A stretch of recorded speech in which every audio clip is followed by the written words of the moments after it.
నేనైతే మా పిల్లల్ని తిట్టేటప్పుడైతే ఫస్ట్ అసలు బ్రెయిన్ ఉందా మీకు? బ్రెయిన్ పని చేస్తుందా? అని తిడుతూ ఉంటా.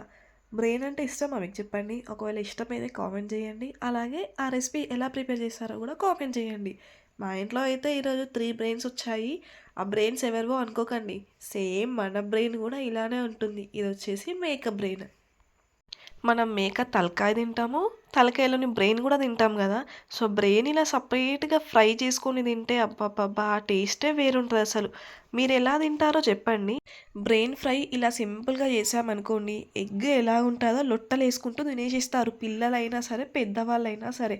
మనం ఒక 2 ఆనియన్స్ కట్ చేసి పెట్టుకోవాలి. అలాగే ఆయిల్ ప్యాన్‌లో వేసుకొని, ఆయిల్ మంచిగా వేడి అయిన తర్వాత, ఆనియన్ అందులో వేసుకొని రెడ్‌గా గావాలి ఆనియన్.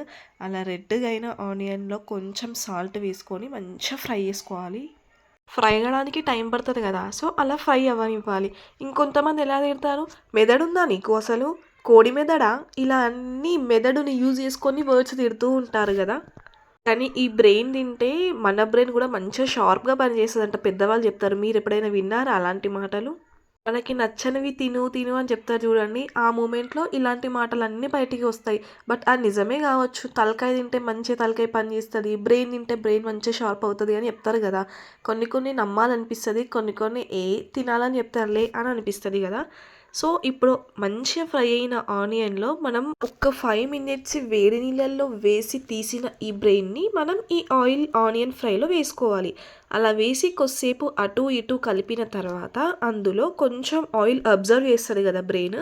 ఆ తర్వాత అందులో 2, 3 పచ్చిమిర్చి వేసి అలాగే కలిపేసి ఆ తర్వాత మనం రెడ్ చిల్లీ పౌడర్ యాడ్ చేయాలి. ఈ రెడ్ చిల్లీ పౌడర్ యాడ్ చేసే టైంలోనే పసుపు, అల్లం పేస్ట్, కొంచెం కొత్తిమీర కూడా యాడ్ చేసుకోవాలి. అలా యాడ్ చేసి కాసేపు ఒక 5 మినిట్స్ మగ్గనివ్వాలి. ఎందుకంటే ఆల్రెడీ మనం ఉడకబెట్టాము కదా బ్రెయిన్‌ని.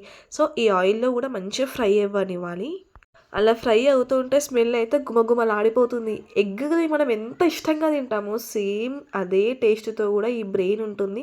మనం ఫ్రైస్ ఎలా ఉంటుంది మనం చపాతీస్‌లోకి గానీ, లేకపోతే సాంబార్ చేసుకున్నప్పుడు సైడ్‌కి పెట్టుకొని తింటే గూడా చాలా టేస్టీగా ఉంటుంది. ఇలా చేస్తే పిల్లలు మళ్ళీ మళ్ళీ కావాలి అని అడుగుతారు.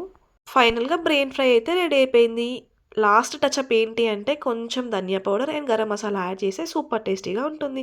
వీడియో ఇక్కడి వరకు చూసారు కదా! ప్లీజ్ నచ్చితే ఒక లైక్ ఇవ్వండి. అలాగే సబ్స్క్రైబ్ చేసుకోండి. Thank you for watching. మీరెలా చేస్తారో కామెంట్ చేయండి.